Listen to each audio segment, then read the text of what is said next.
Excuse me sir, ఈ అమ్మాయి నా కేర్లో ఉండడానికి ఒప్పుకుంటారా? ఎందుకు? నా హస్బెండ్ ఓ గైనకాలజిస్ట్.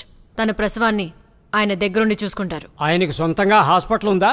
అవును సార్, ఆత్మ విమెన్ ఫౌండేషన్ వసతి లేని వాళ్ళకి ఫ్రీ ట్రీట్మెంట్ ఇస్తున్నారు. అలాగా?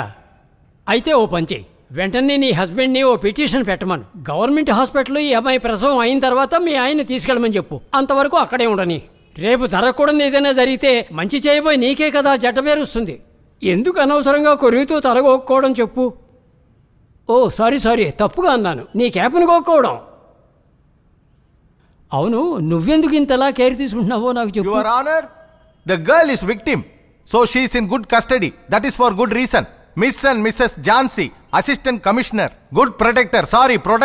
This is very, very important, Your Honor. So please put her below Jhansi. This is my judgment. You please give me same judgment. వైష్ణవులా వైదికులా? తండ్రి గారు వైష్ణవులు, తల్లి వైదికులు. అనుకున్నాను. ఝాన్సీ, ముందు ఈ కుర్రవాడి హిస్టరీని స్టడీ చేసి ఏజ్ సర్టిఫికేట్ తీసుకో. Yes sir. అలాగే వీడిని ఇంకొన్నాళ్ళు లోపల ఉంచి ఇంకా క్లియర్గా ఎంక్వైరీ చేయమను. Take him. నువ్వు ఆర్డర్ టైప్ చేయి. Okay sir.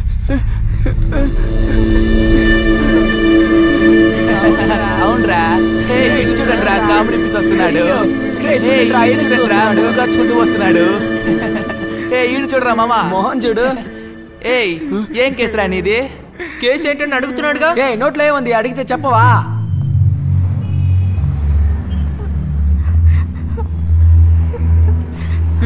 జాగ్రత్తగా. మేడం, ఇది హాస్పిటల్ డీన్కి ఇవ్వాల్సిన కోర్టు ఆర్డర్. ఇది అబ్బాయి హాజరుకి కావాల్సిన నోట్.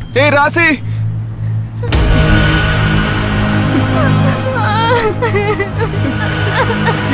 రాసి దీన్ని మీరే అటెండ్ చేయండి. ఏమైంది? రాసి ఏమైంది? ఎందుకు ఏడుస్తున్నావు? చెప్పు. ఇలా చూడు. ఏమైంది? ఏ రాసి,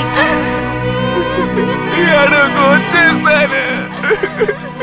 ఎందుకు ఏడుస్తున్నావు? చెప్పు. రాసి, నేను వచ్చేస్తాను. ఏ రాసి, రాసి, బండి తీయవయ్యా.